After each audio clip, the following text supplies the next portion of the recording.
Take a ride with me.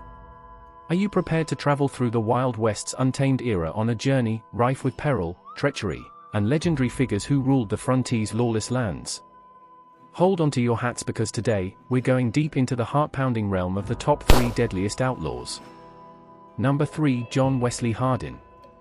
John Wesley Hardin, the founder of the Methodist Church, was a notorious American Old West gunfighter who claimed to have killed his first man in self-defense when he was only 15 years old. Hardin was in trouble with the law from a young age and became a well-known figure in folklore. His pursuit became more intense throughout his life, and at the age of 23, he was sentenced to 24 years in prison for murder.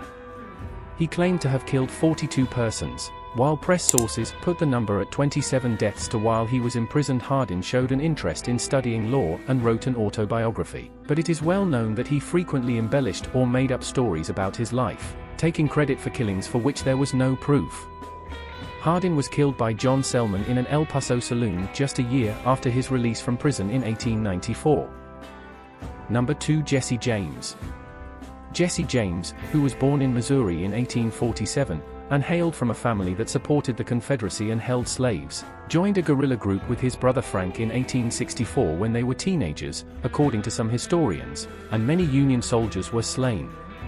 According to the State Historical Society of Missouri, Jesse James never completely let go of the Civil War, channeling his resentment over the secessionist cause's defeat into a career of robbing banks, trains, and stagecoaches.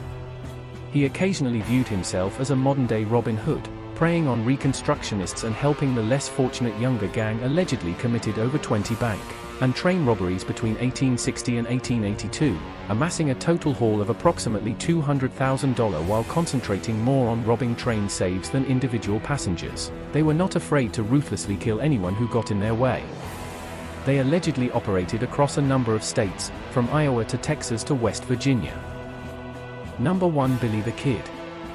According to legend, Billy the Kid, a famed outlaw of the Wild West, had quite a reputation.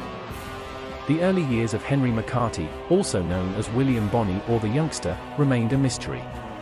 According to legend, he allegedly killed 21 people before he turned 21 years old, which is when he met his end. However, it's possible that the actual number of killings is closer to 9. Billy was orphaned after his mother died of TB when he was a teenager and was split up from his brother.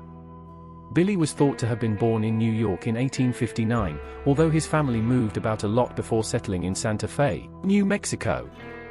Billy was placed in foster homes, where he rapidly became involved in penny theft in 1875. After he was caught robbing a Chinese laundry, he finally traveled to southeast Arizona in Arizona, where he eventually settled. In 1876, Billy joined a group that stole horses. Everyone wanted to be associated with Billy the Kid, whether he stayed at their ranch or stole one of their horses, because of the alluring $500 reward on his head. According to Markley, Billy the Kid's name was making headlines in the tabloid newspapers. Billy became the symbol of the American loner, the little guy fighting against all odds, the misunderstood youth who battled the combined corrupt government and business forces held bent on his destruction.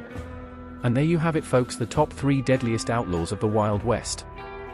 These notorious figures left their mark on history with their daring exploits, deadly gunfights, and relentless pursuit of freedom. All right, that's it for us today. Thank you for watching. See you in the next video.